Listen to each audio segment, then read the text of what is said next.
Hi everyone, welcome back to the Human Podcast. So today's episode is with Norton. He's a magician and the owner of the world's smallest magic shop in Plymouth, my hometown. I hope you enjoy the conversation. If you do, please hit subscribe and share it around if you can.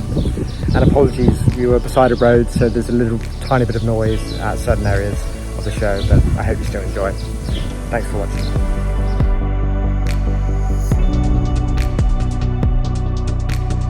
Okay, so Mal, thanks for joining me. Oh, a pleasure.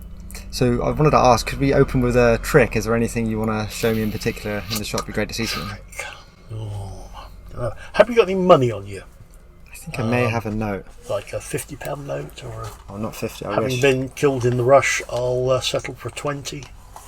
Okay, I do have a 20. A 20. Yes. Oh, I'm glad about that. It's a lot funnier with a 20 than a 10. Now, well, obviously, you've only just met me, so there are many things that you probably don't know in the world. One of them is how to detect a forgery, and it's very difficult to tell just by looking at a note or even feeling it. Although there's a strange texture up in this corner, really weird. But that doesn't tell us if this is a forgery or a real £20 note. How do you tell? It's very simple. You have to fold it, which is not easy with these new plastic notes. And when I find out who in the government wanted to ruin the magician's career by making them plastic, you fold, and you fold, and you squeeze really hard. Now, if it's a forgery, something weird starts to happen, and that is the sort of plasticness comes off it, and yeah, well, there you go. Definitely a forgery there. That's how they make them. They print them over the top of the old fibres. And of course, at this point, you'll want your money back, so I'll turn it back into the tenner you gave me. You fold and you fold, you blow, and hopefully it returns to its original state. And at this point, I say, is this the £20 note you gave me? I think so, I believe so. Thank you very much. Yeah. That's all I needed to know. You might get that back at the end. You never know. Very good. That was awesome. All right, so Mal, do you remember the first magic trick you ever learned? It's funny you should mention that. If you'd asked me 6 months ago, I'd have probably said no. But weirdly, and I have one right here, it was this. This isn't the one, because that would now be antique. But having said that, it was a plastic thing. I was 6 years old, and my parents had just started up a second-hand market stall.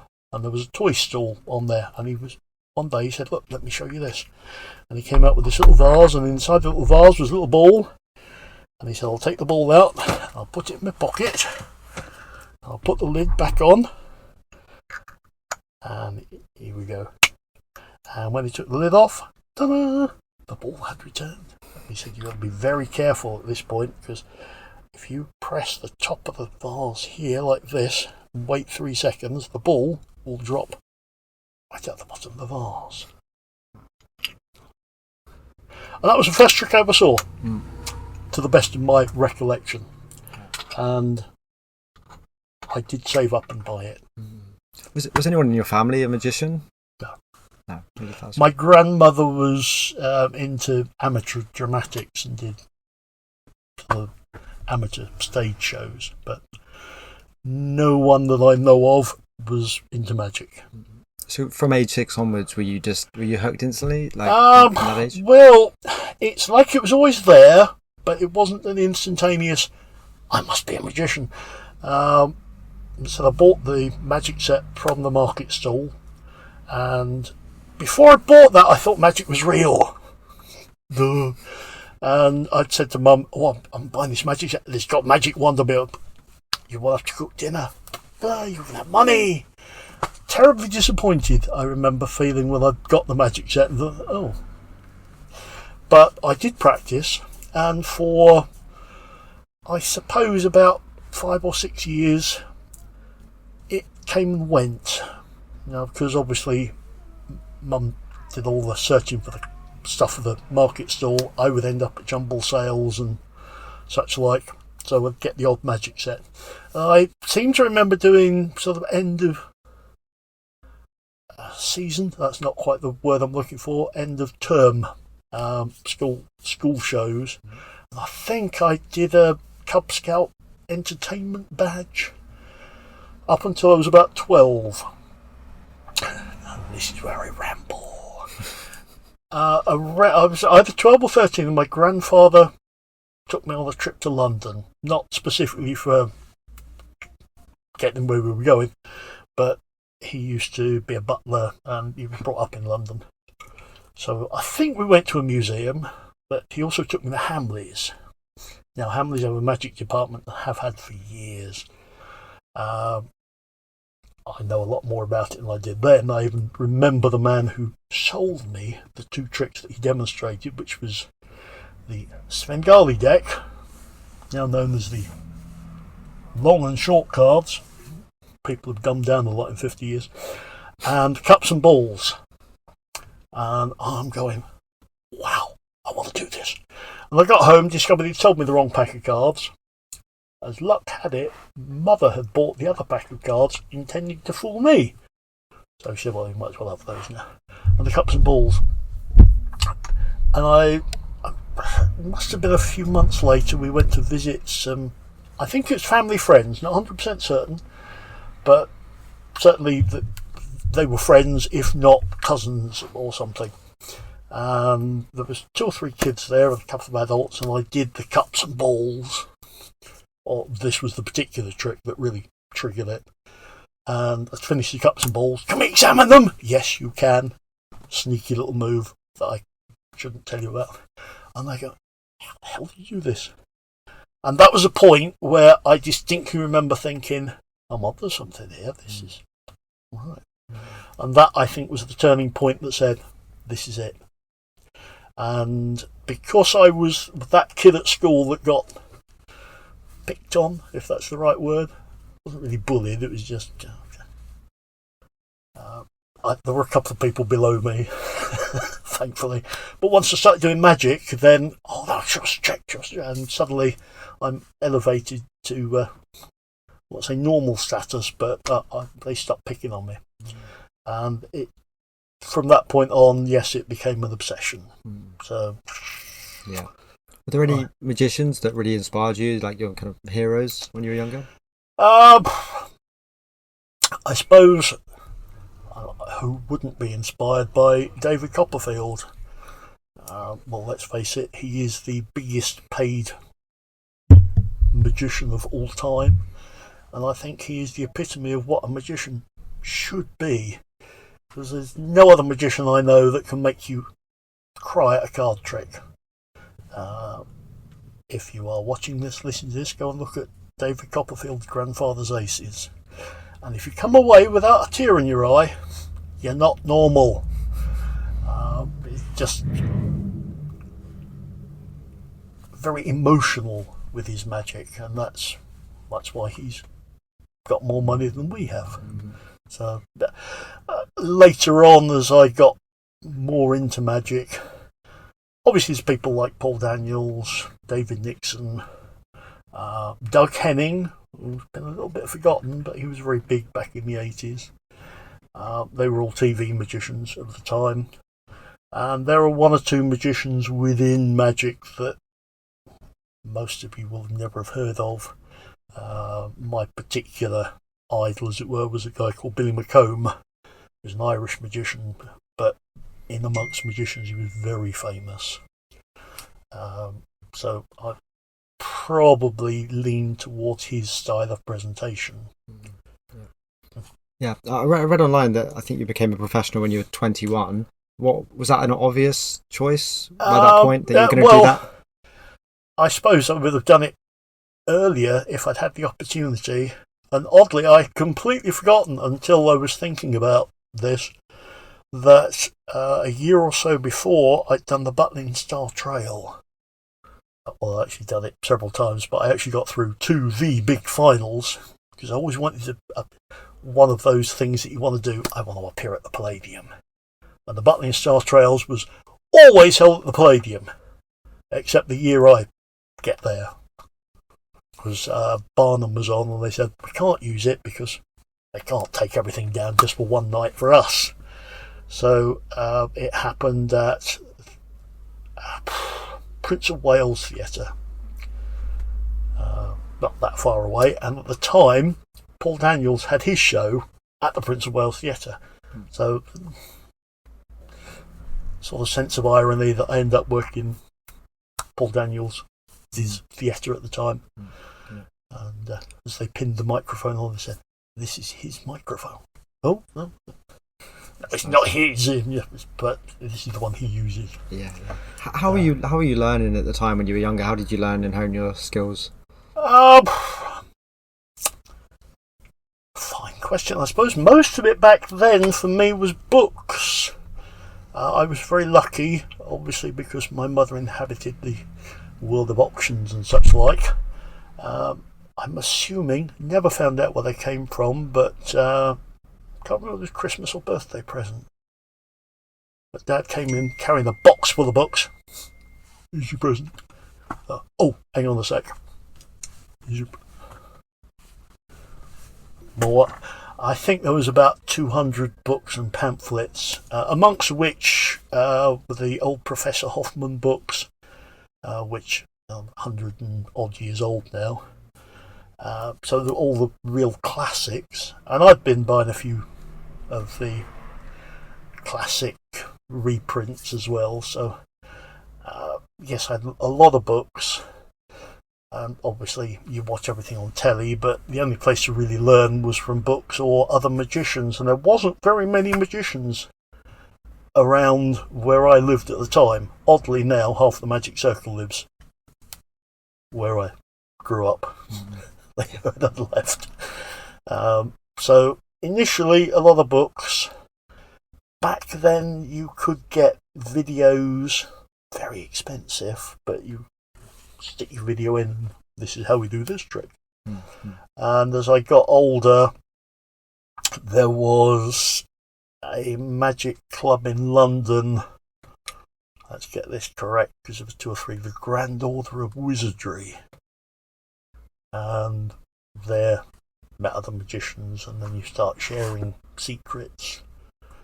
But I suppose a lot of it did come from books. You buy tricks, as you look around here, you come in, you buy this, and you go, oh, right, you get the props out, and you look at the online instructions. Can't even get DVDs anymore. And that teaches you most of it, but then you've got to go out and learn to present it. I think I was lucky enough to learn early on that presentation is 99% of the battle. Anyone can pick up a pack of long and short cards and go, pick a card and learn to do the trick. It'll take you 10 minutes, but to learn to make it entertaining and present it in a style that suits you, that's the key point. Yeah. And if some youngster comes in now and says, oh, what advice have you got? And they sort of go, oh, is that it? Yes, that's it. Interesting. Yeah, so could you tell me a little bit about the kind of magic you perform? I think it's close-up magic and stage magic. Well, I suppose I've done most things in my life. When I was starting out, what would now be considered close-up magic, it's always existed. Obviously, card tricks and that have been around since time began. But people didn't usually walk into restaurants and go, here, whilst you're waiting for your meal, pick a card. That really started in about the 80s. So yes, there's always been close-up magic, but it wasn't a way of earning a living. It was more standing on the stage and doing cabaret in front of a lot of people, or on a stage, if you were lucky enough. So yes, I've always done close-up magic, but I didn't really start earning a living at it until sort of in the middle of my professional career, if you can call it that. So I mostly sort of stand up, and to be honest, most of my close-up is very much stand up, just closer. Because in the early stages, it was very much you walked up to a table and you went, here, pick a card, and you showed it to a couple of people, then you, here, you pick a card. Now it's, "Hi table, let's do it all here, you can all see it at once." So that's the way I worked. Obviously started off as many did, can't now, as a blue coat. This goes back to the Butlins thing, where I think I was the only magician ever to be a runner-up in Butlins Star Trail. Doesn't mean to say all the others won. No one else, I don't think a magician's ever won. But I thought, well, bound to become a red coat now. And they said, "No. What? Butlins Star Trails? You don't want me as a red coat?" So I went to work for Haven as a Haven mate. I'm sure I was working for Ann Summers. I think I worked for him for about 15 years. So a couple of times a week you got to do your thing on stage. And it's amazing when you're said, "Right, here's a microphone, go and do the bingo, go and do knobbly knees," and things that you're just not allowed to do anymore. Holiday parks downhill very quickly. When you've got to do that, you learn very quickly about microphones and lighting and just being on stage with a microphone in your hand, holding an audience's attention.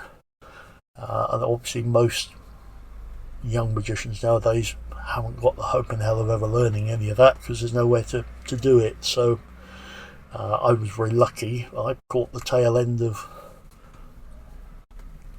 a good learning ground. Yeah. What was the question again? I was asking you about the kind of magic you performed, but I was going to ask as well, has there been like a kind of career highlight for you? Has there been a particular trick, particular moment, particular event that you performed at that really stands out in your memory? Obviously the Butlins Star Trail. Yeah. I can tell you I received a telegram in the middle of the afternoon from Mum and Dad wishing good luck, and that moment is like the bottom of my world fell out, and I suddenly realised, shit, I'm going to stand on stage in front of however many people this theatre holds. And I just felt really, really ill for a few seconds. I thought, what the hell am I doing? I don't think I've ever had that sort of feeling again. I don't think there's any major highlights. I did do Search for a Star or something on Sky TV.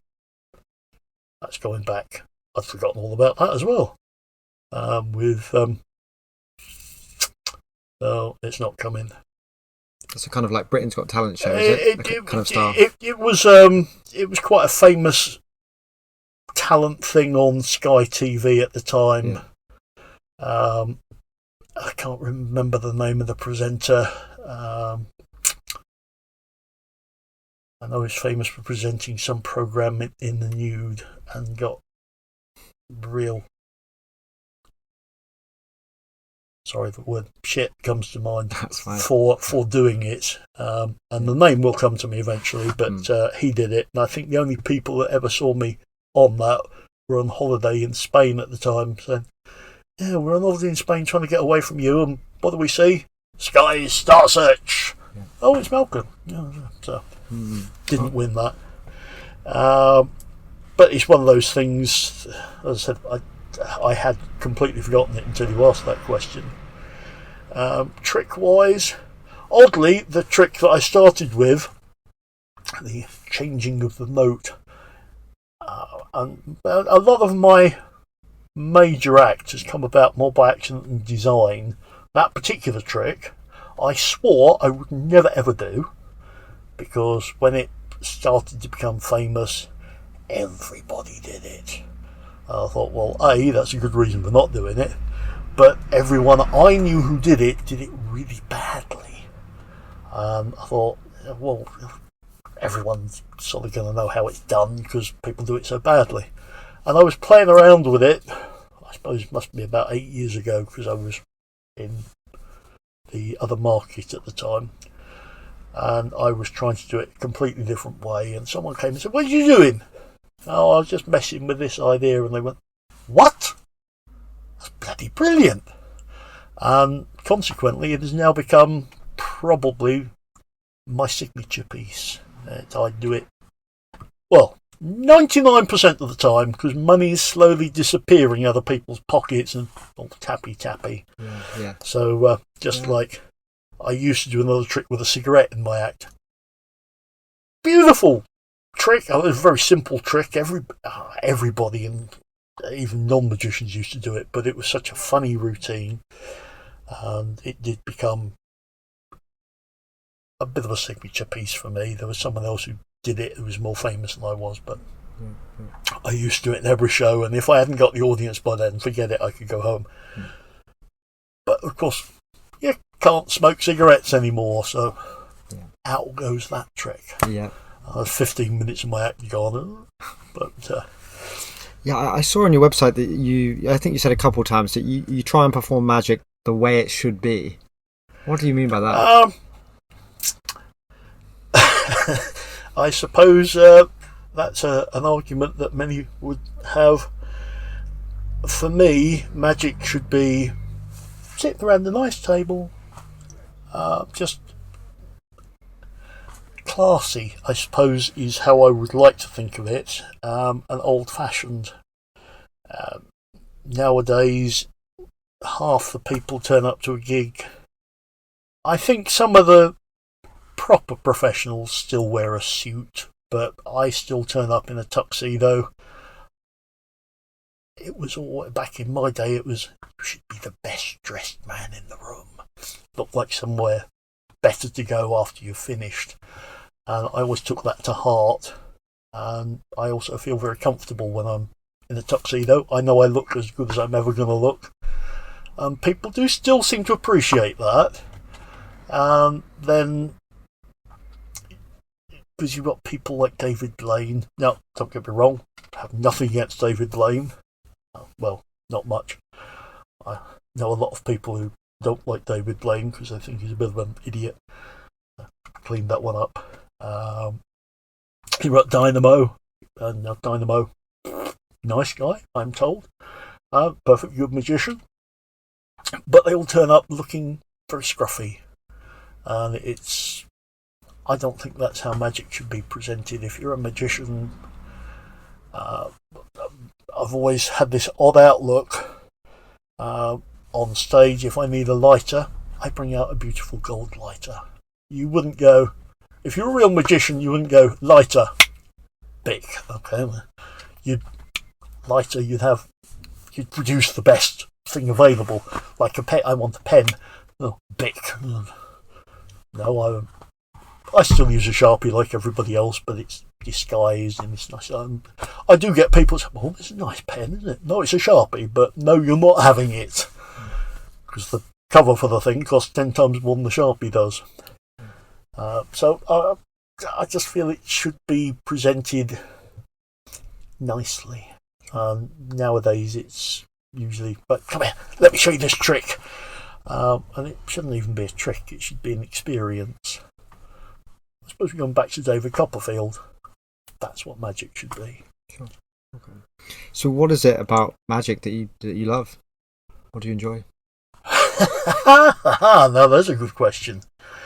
I suppose most people would say, being able to fool people. But I don't think it's even that. For me, it's not so much people going, "Wow, how do you do that?" It's they walk away having had an experience, perhaps, to hear people laugh and the sound of the applause as you finish your act, and they go, "Oh, that was great, we really enjoyed that." The essence of having enjoyed rather than, "How the hell do you do that?" Anyone couldn't make you go, "How do you do that?" But to have people come up to you afterwards and say, "We really enjoyed that." Actually, coming back to your previous question, there was a night I did a magic show for one of the local magical societies, and a friend of mine who must be in his 80s back then, he's unfortunately no longer with us, but after I'd finished and came off, he said, "That is the first time I've enjoyed watching a magic act in years." And that, coming from a magician as good as he was really hit home, and I thought, well, that's the biggest compliment I was ever paid, that another magician enjoyed watching an act that he could have done. I don't do anything complicated or particularly special in the act, but I'd like to think what I do well and present well. Again, it comes back to that. I'm not just showing you a trick, presenting. Why do you think people like magic? You know, you've said why you like performing it, but why do people enjoy that experience? Hopefully, again, there's an experience of, I suppose if you do a good job, an experience of wonderment that you've just seen something impossible. There was someone else asked a similar question of a lot of professional magicians. What is magic? None of them really had a particularly brilliant answer. Why do you enjoy watching anything? Not everyone enjoys magicians. I have had a couple of people, you walk up, nope, don't like magicians, go away. Ooh, fair enough. I'm being paid, so it doesn't matter. But it does sort of hurt a little when someone says, nope, not interested, bugger off. I did have one couple say, no, we're not really interested, thank you very much. So I went to the next table, and by the time I'd finished this table, they were watching like you wouldn't believe. Oh, sorry, I said, good, I can cope with that. There was another experience, very similar. I went up to one table, and the lady at this I started to show her a trick, and she was really rude and, what? Oh, I'm not interested. By the time I'd finished the trick, she was all over me. I was like, oh, marry me. Why do you think some people have that resistance to magic and want you to go away? Not you personally. Well, in some cases, they've had a bad experience with a previous magician. Magicians back in the day, and anyone who remembers Paul Daniels may remember that one of the big things that people disliked about Paul Daniels was the way he would not belittle his audience, but he would take the mickey out of them quite a lot, and he would manhandle them a little roughly and a little rudely. But it was back then, it was more acceptable, but you would get jokes at the audience's expense, and that would make them feel a bit uncomfortable. And if you've had that with a close-up magician, then yeah, that would put you off watching them again. Some people just don't like magic for various reasons. Sometimes it's just, I don't like it because I can't figure it out. I don't want to see something that I can't handle. So it could be any one of a number of reasons, but it's more often than not that they've seen the magician earlier on in their life and had a bad experience, or even a children's entertainer. God bless, a completely different breed of magician. All hail to any good children's entertainer, because I've been there, done that, and it's bloody hard work. It's easy to get kids screaming, shutting them up again, not so easy. That's an art form. So what's difficult about being a magician? What's the most difficult aspect of the job? Getting the work. Being a magician, if you are naturally inclined to it, and I've always felt that a good magician has this sort of natural inborn talent to be a magician. Like if you're good at playing the piano, it's just something in you that makes you good at playing the piano.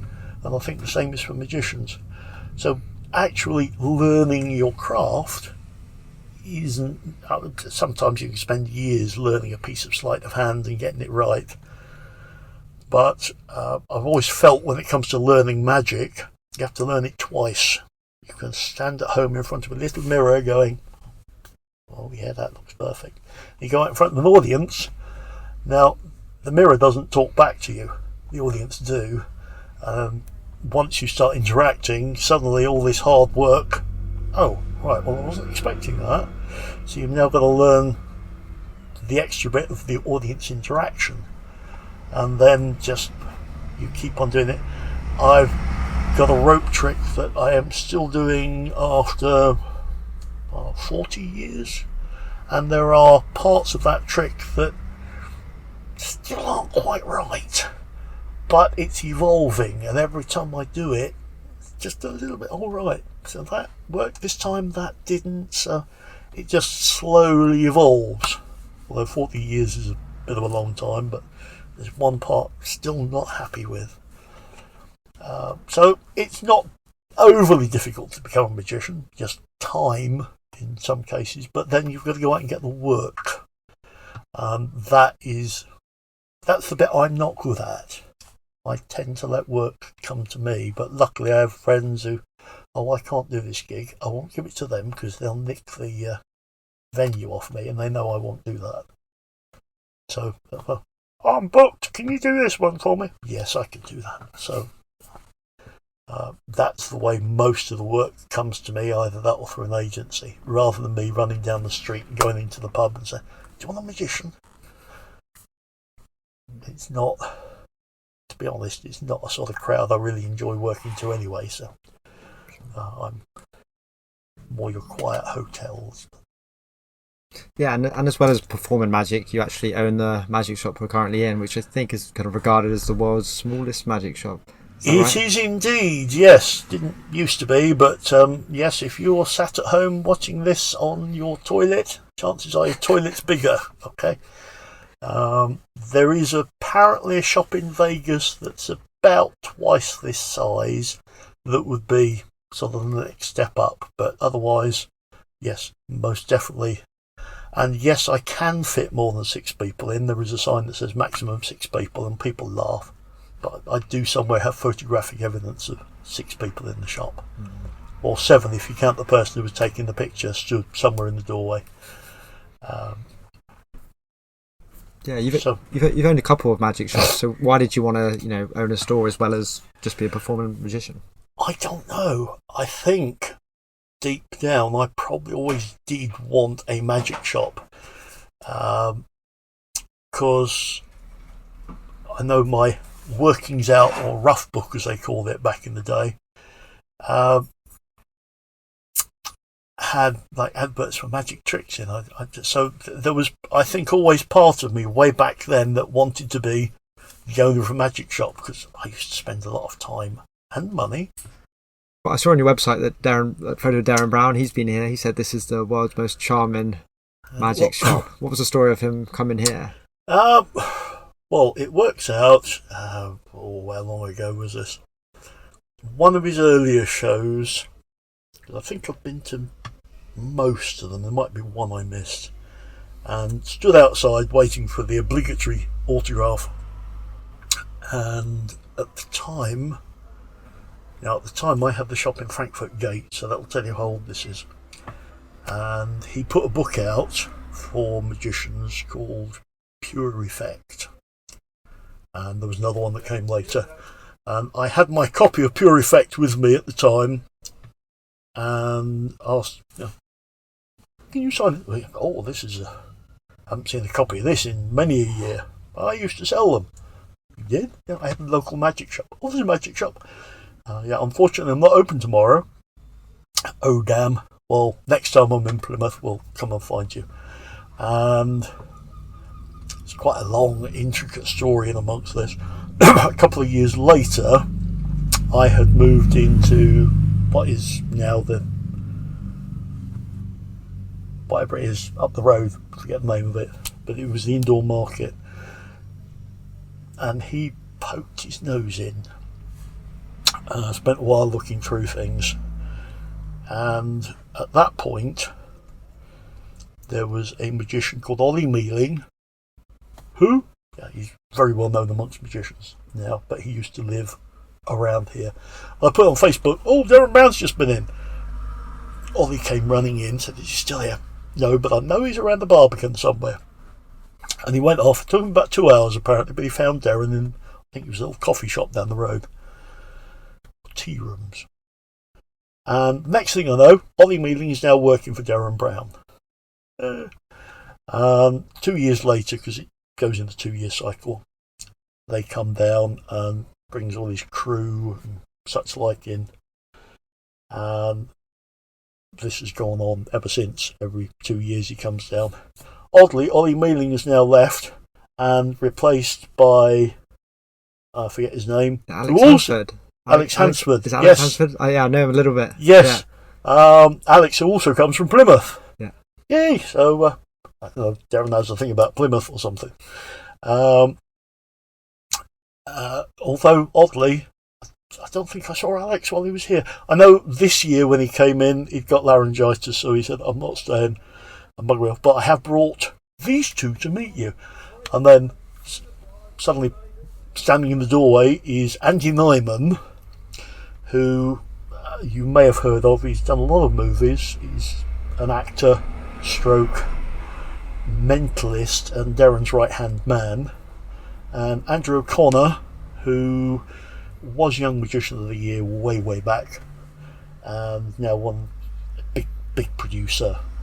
He has done some acting in between, but he produces Derren. So there are these two legends stood in the doorway, and I got to spend a bit of time with Andy Nyman, who, just like Derren, really nice people.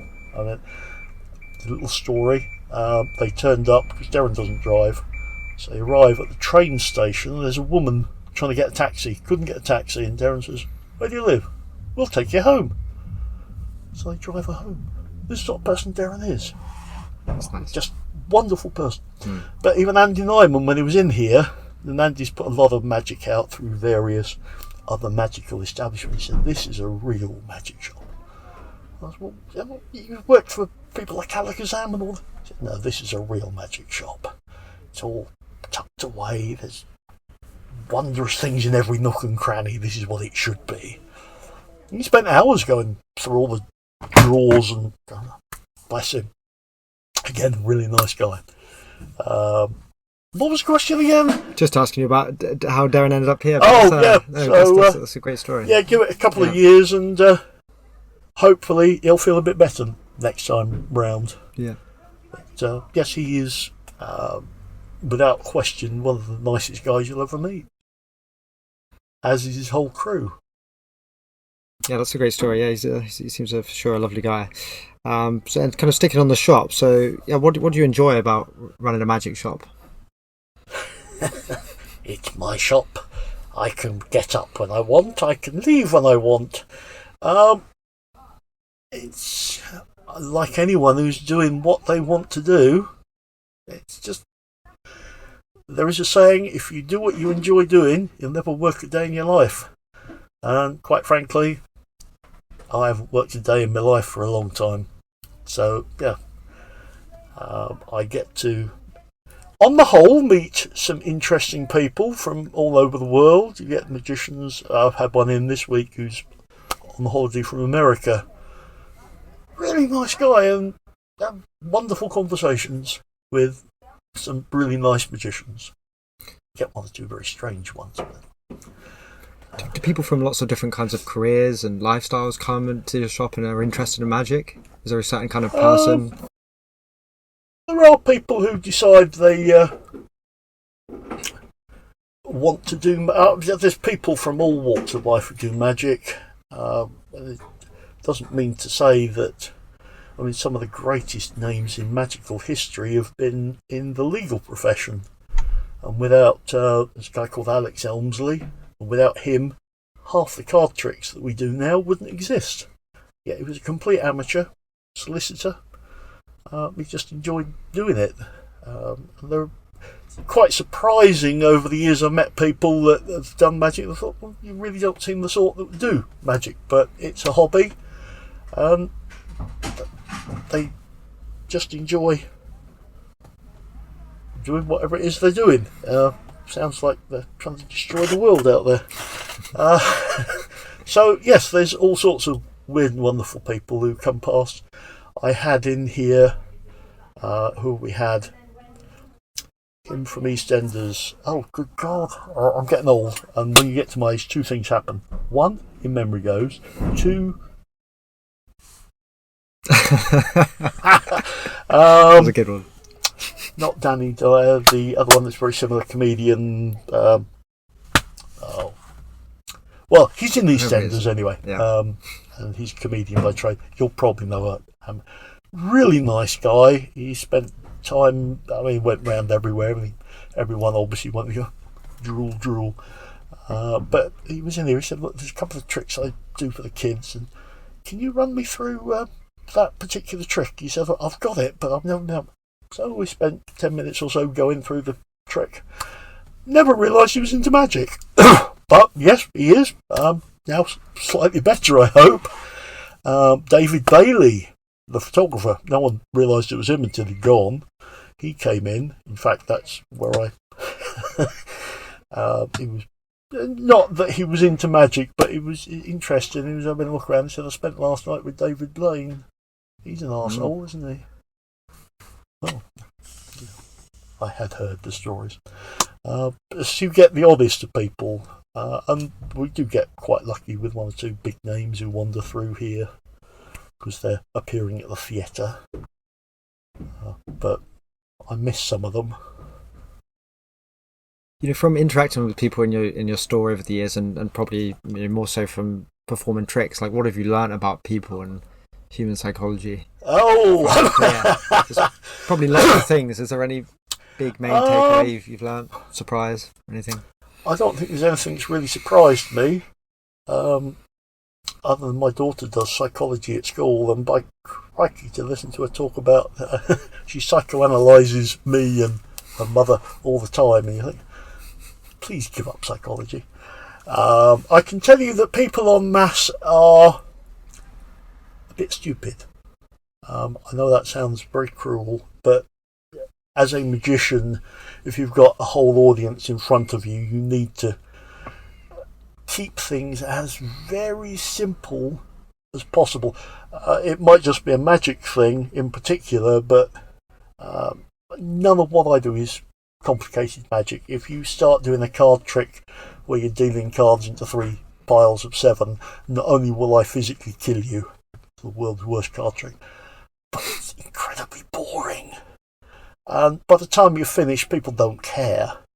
But if you've got anything that's remotely complicated, and this is what put me off card tricks for years, halfway through the trick, you've lost them. So you've got to keep it really simple so the audience can actually understand what you are doing. Here's a coin. It disappears. Simple, easy to understand. And probably my day can revolve around, I've had a customer, here's your change. What? They walk away and they're really happy that they've had this little moment of magic done to them.